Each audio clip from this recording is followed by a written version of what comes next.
ओम नमो भगवते वासुदेवाय। आप सभी का स्वागत हमारे चैनल पर। आशा है सभी प्रभु की कृपा से प्रसन्न होंगे और सुख से होंगे। पुत्रता एकादशी के दिन इस व्रत कथा का पाठ करने या सुनने से व्यक्ति को हर तरह के दुखों से मुक्ति मिलती है। संतान प्राप्ति के साथ साथ उसका भविष्य उत्तम होता है और संतान का भी भविष्य अच्छा होता है। हिंदू धर्म में एकादशी का विशेष महत्व है। भगवान विष्णु को समर्पित इस दिन विधिवत पूजा करने के साथ साथ व्रत रखने से सुख समृद्धि, धन संपदा तथा संतान सुख की विशेष प्राप्ति होती है। इस दिन मनचाही इच्छा पूरी होती है। श्रावण मास के शुक्ल पक्ष की एकादशी को पुत्रदा एकादशी कहते हैं। इस दिन यदि आप व्रत नहीं भी कर पाते तो कथा अवश्य सुने, सुख शांति समृद्धि जरूर मिलेगी। और सभी भगवान विष्णु के भक्त चैनल जरूर सब्सक्राइब करें और सुख समृद्धि की प्रार्थना करें तथा श्री भगवान विष्णु के लिए ओम नमो भगवते वासुदेवाय जय माँ लक्ष्मी कमेंट बॉक्स में अवश्य लिखें। चलिए सुनते हैं कथा। इस एकादशी के महत्व के बारे में स्वयं भगवान श्री कृष्ण ने अर्जुन को बताया था। अर्जुन ने एकादशी के महत्व के बारे में सुनते हुए श्री कृष्ण से पूछा, हे प्रभु, मुझे अब आप श्रावण मास के शुक्ल पक्ष की एकादशी की कथा सुनाने की कृपा करें। इसके बाद श्री कृष्ण ने कहा, हे धनुर्धर, श्रावण मास के शुक्ल पक्ष की एकादशी कथा को सुनने मात्र से अनंत यज्ञ के बराबर फलों की प्राप्ति होती है। द्वापर युग के आरंभ में ही महिष्मती नाम की एक नगरी थी। इस नगरी में महीजित नाम का राजा राज्य करता था, जो बड़ा ही शांत एवं धर्मप्रिय था, लेकिन उसके कोई संतान नहीं थी, जिसके कारण वह काफ़ी परेशान रहता था, दुखी रहता था। अपना बुढ़ापा आता देख राजा ने प्रजा के प्रतिनिधियों को बुलाया और उनसे कहा कि हे प्रजाजनों, मेरे खजाने में किसी प्रकार का अन्याय या पाप के द्वारा एकत्र किया धन नहीं है। नहीं मैंने कभी देवी देवता ब्राह्मणों का धन छीना है। किसी दूसरे की धरोहर भी मैंने नहीं ली। मैंने हमेशा प्रजा को अपने पुत्र के समान माना है और उनका पालन भी कर रहा हूँ। मैं अपराधियों को पुत्र तथा बांधवों की तरह दंड देता रहा, कभी किसी से घृणा नहीं की, सबको समान माना है। सज्जनों की भी पूजा करता हूँ, फिर भी मेरे पुत्र नहीं है, इसलिए मैं अत्यंत दुख पा रहा हूँ। इसका क्या कारण है? यदि आप किसी को मालूम हो तो विचार करके बताइए। राजा महीजित की इस बात को सुनकर विचारने के लिए मंत्री तथा प्रजा के प्रतिनिधि जंगल में गए। वहाँ बड़े बड़े ऋषियों मुनियों को दर्शन किए। राजा की उत्तम कामना की पूर्ति के लिए किसी श्रेष्ठ तपस्वी मुनि को देखते ढूंढते रहे।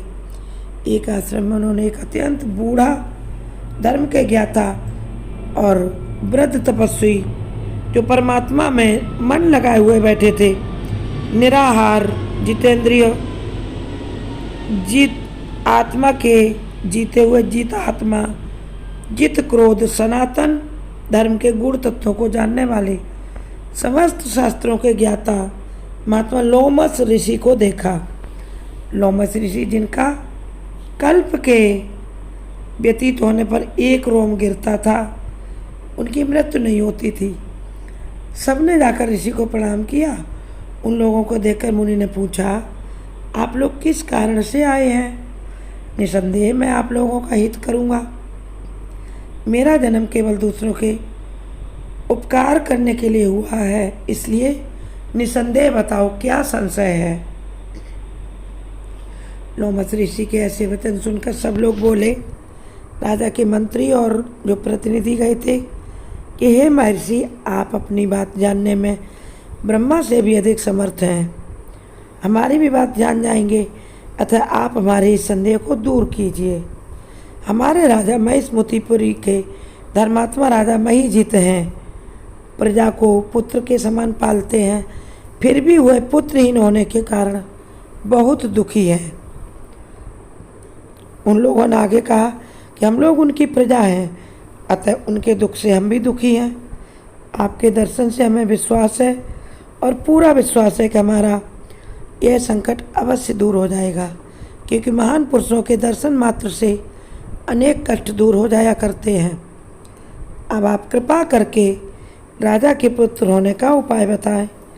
यह बात सुनकर ऋषि ने थोड़ी देर के लिए नेत्र बंद किए और राजा के पूर्व जन्म का वृतांत जानकर कहने लगे कि यह राजा पूर्व जन्म में एक निर्धन वैश्य था। निर्धन होने के कारण इसने कई बुरे कर्म किए। यह एक गांव से दूसरे गांव व्यापार करने जाया करता था। एक समय ज्येष्ठ मास के शुक्ल पक्ष की द्वादशी के दिन दोपहर के समय वह जब 2 दिन से भूखा प्यासा था, एक जलाशय पर जल पीने गया। उसी स्थान पर एक तत्काल ब्याही हुई प्यासी गौ जल पी रही थी। राजा ने उस प्यासी गाय को जल पीते हुए हटा दिया और स्वयं जल पीने लगा। इसलिए राजा को यह दुख सहना पड़ा। एकादशी के दिन भूखा रहने से वह राजा हुआ और प्यासी गौ को जल पीते हुए हटाने के कारण पुत्र वियोग का दुख सहना पड़ रहा है। ऐसा सुनकर सब लोग कहने लगे कि हे ऋषि, शास्त्रों में पापों का प्रायश्चित भी लिखा होता है। आप कुछ उपाय बताइए जिससे राजा का यह पाप नष्ट हो जाए। लोमस ऋषि कहने लगे कि श्रावण शुक्ल पक्ष की एकादशी जिसे पुत्रदा एकादशी भी कहते हैं, तुम सब लोग व्रत करो, पूरी प्रजा व्रत करे राजा रानी के साथ और रात्रि को जागरण करो। इससे राजा का यह पूर्व जन्म का पाप नष्ट हो जाएगा। साथ ही राजा को पुत्र की अवश्य प्राप्ति होगी। लोमस ऋषि के ऐसे वचन सुनकर मंत्रियों सहित सारी प्रजा नगर को वापस लौट आई। और जब श्रावण शुक्ला एकादशी आई तो ऋषि की आज्ञा के अनुसार सब ने पुत्रदा एकादशी का व्रत राजा के रानी के साथ किया और जागरण भी किया। इसके पश्चात द्वादशी के दिन इसके पुण्य का फल राजा को सबने अपने अपने पुण्य का फल राजा को दिया और उसका सही समय में पारण किया। उस पुण्य के प्रभाव से रानी ने एक बड़ा तेजस्वी पुत्र उसको जन्म दिया 1 वर्ष बाद। इसलिए हे राजन, इस श्रावण शुक्ल एकादशी को, जिसका नाम पुत्रदा एकादशी है, संतान सुख की इच्छा हासिल करने वाले इस व्रत को अवश्य करें। इसके महात्म्य को सुनने से सब पापों से मुक्ति मिल जाती है और इस लोक में व्यक्ति संतान के सुख को भोग कर भगवान विष्णु के परम लोक वैकुंठ को प्राप्त होता है तथा उसकी संतानें यहाँ इस धराधाम पर बहुत सुख प्राप्त करती हैं। इस प्रकार इस कथा को सुनने से भगवान विष्णु की कृपा प्राप्त होती। जय।